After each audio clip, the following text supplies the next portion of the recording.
Hey everyone, welcome to Be the Change.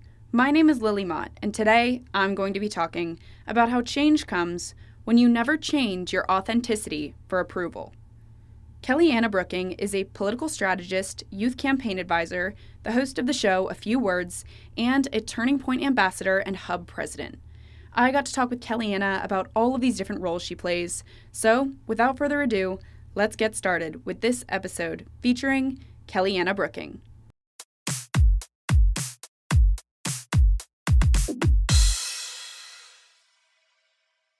I'm 14 years old. I live in Washington State. It's really hard being this young in the political world sometimes and being a conservative in such a liberal dominated area, but it's been a really awesome journey so far. I'm a political strategist and a youth campaign advisor for Semi Bird, who is running for governor here in Washington State. I'm really excited to help his campaign. I'm a Turning Point ambassador and Turning Point hub president, and I am host of my own show, A Few Words. That's a great start. So tell me the background story about how you got into all of this work. Like you said, you're 14, and it's so inspiring that you're passionate about getting involved with politics at such a young age. So tell me more about what motivated you to get started with this work. Yeah, of course. So I got involved in politics when I was 12. I was living in Seattle at the time. And as I'm sure you've seen and everybody watching this has seen, Seattle is absolutely insane. And during the summer of 2020, we had a lovely area called Chop Chaz, and their main focus was defunding the police. And growing up, I was never really taught about politics per se. I was just always taught to respect those who help to serve and make our lives safer and our community safer. So when I saw that our police were being treated this way, and people weren't only just talking of defunding the police, they were actively being defunded, it didn't even resonate with me as a political thing. It was just morally wrong. And the way that local journalists and news anchors, newspapers, the media was covering this issue, they were covering it in a way where this is good, this is okay, because it's taking place in the name of equality and social justice. And I knew that was wrong, so I needed to speak up for that. So I started speaking out on social media that we need to support our police, no matter what your views on police are. I think we can all agree that there's flaws in any sort of job profession and that there needs to be more training. And if you're on the left and you think that the police need more training, you should want to fund them to help give them those resources so that way they can be better and maybe fix some mistakes that they previously made. So I knew that I needed to speak out against it. And from there, I've just been involved in Turning Point. I've worked on several campaigns. I've been in newspapers, done media hits, and that's where I got my start in politics. Thank you for sharing that experience. And I would love to talk more about these different platforms that you've been able to utilize to share your thoughts on politics. So I'd love to start with A Few Words. Can you tell me more about how you started A Few Words and what you're working on now to develop it? Yeah, of course. So I've had a few words for a while now. It started off as me doing just some like Zoom interviews on Instagram because I started it in like the height of COVID, so it was really hard to get people in person, as I'm sure you've experienced before. And my first interview was with one of my friend's dads was a police officer, so we just did it in like the kitchen. It was just a quick little interview. I was so nervous. I was reading it from my phone. It was a mess, but I'm glad that I did it because it was a good conversation. But that's how I started A Few Words. It was just some social media stuff, nothing too crazy. And I've now been able to, over the summer, I went to Dallas and I got to film with a Dallas media company where it was a lot more official and I had different guests and I got to have a teleprompter. And it's really amazing how far that it's come from watching me be this like nervous little 12-year-old till now. Obviously, I still have a lot to learn. And I really want my show to be able to have different walks of life and different perspectives on my show because as we were talking about before, it can be kind of hard in politics to find a common ground and people just wanting to push their own agenda and make the other side look stupid and have I got you questions. So on my show, my goal is to have people from different perspectives. I would love to have the complete opposite of who I am. Maybe if there was another 14-year-old who's a raging leftist, I'd love to have them on my show because I just want to build that conversation and show people that it's okay to disagree on certain topics and still be respectful. So, you mentioned the challenges that you faced while you were developing the show and getting your voice out there. So, what are some of those challenges that you faced as you've gotten more involved in politics the last few years? Yeah, good question. So obviously I get hate from people who have different views than me. That's just a custom when you're in politics, or really when you have any opinion and you're outspoken about it. I've had numerous death threats and hate pages made about me from the left and kids at school and just stupid little things like that. But also something I've experienced is the in-party fighting. I've had some like I am a constitutionalist conservative and I'm Republican. I don't consider myself socially conservative.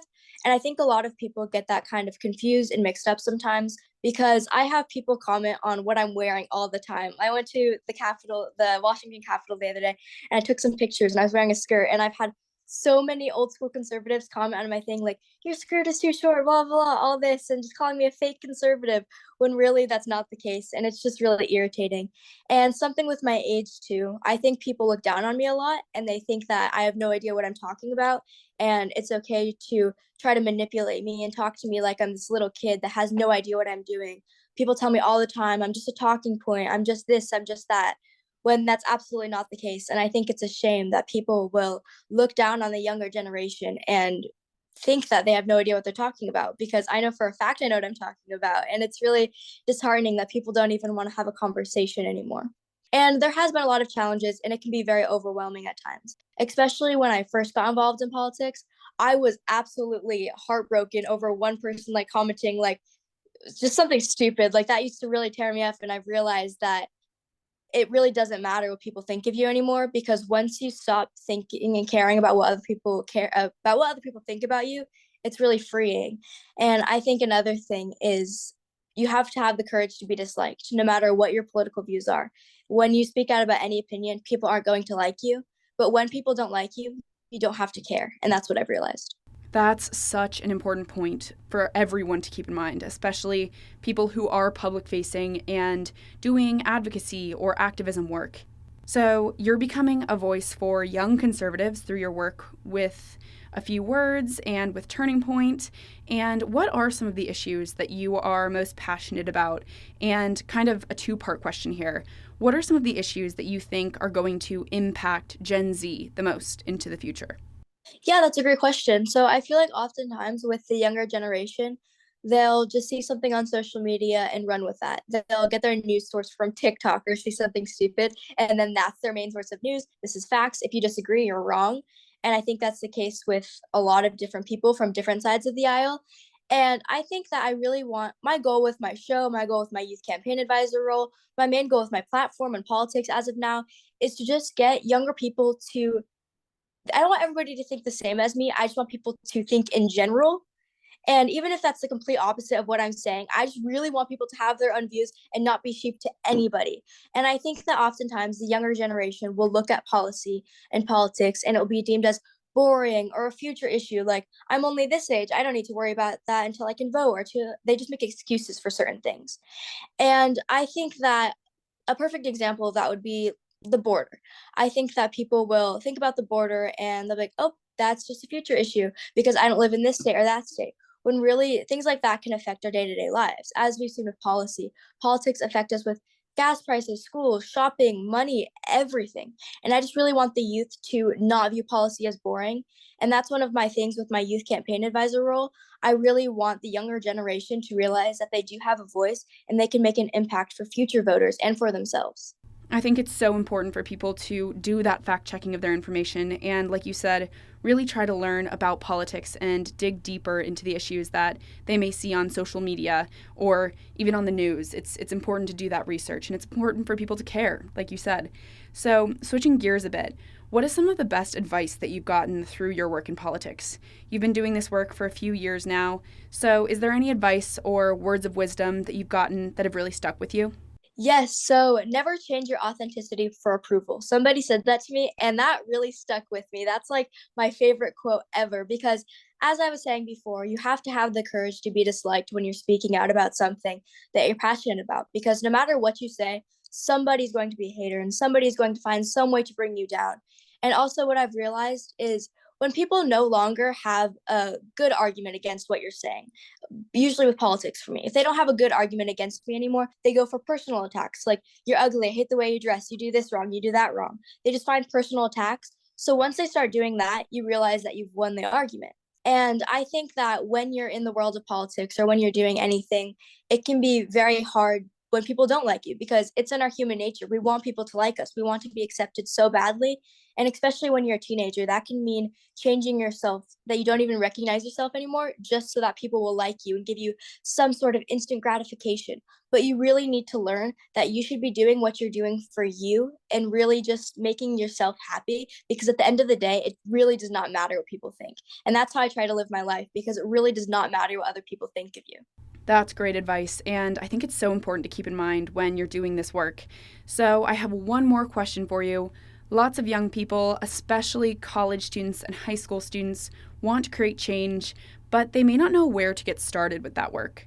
Do you have any advice for those people who may be listening? Yeah, that's a really good question. It can be very difficult, especially even if you live in if you're a liberal kid and you live in a conservative area, no matter what, it can be really hard to start that, especially when you care what other people think and just being a kid in general. It's really hard to get that start when you're the only person doing it, because I've experienced that before. When you're the only one, it's kind of like intimidating and overwhelming. But try to find a community that you know agrees with you, or even if people disagree with you, they can somewhat find common ground with you and support what you're doing. Or if you guys disagree on the topic but can find different ways to go about it and meet in the middle, I think that's a really great way. It can be really hard in person, but social media is a great way too, because there's several different social media platforms that you can make a little subgroup that agrees with you, or try to find people at your school or your local community and try to get together and just really find common ground and really try to think of a common goal.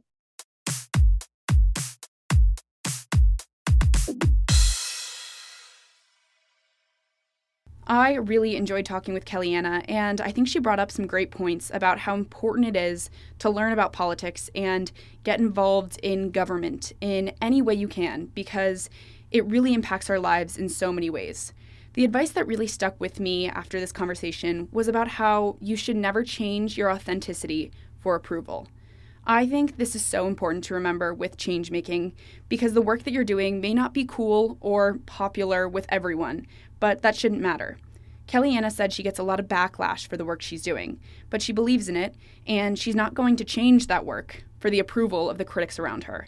I think this is an important piece of advice for everyone who's getting involved in making change, because you may face criticism from others, but if you believe in the work you're doing, it's important to persevere through the pushbacks.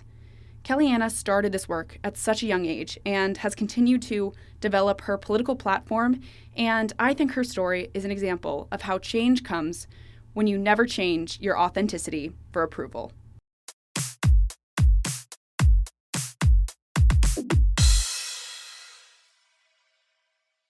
Thank you so much for listening to this episode, and you can find Kellyanna on Instagram at Kellyanna Brooking to get connected with her.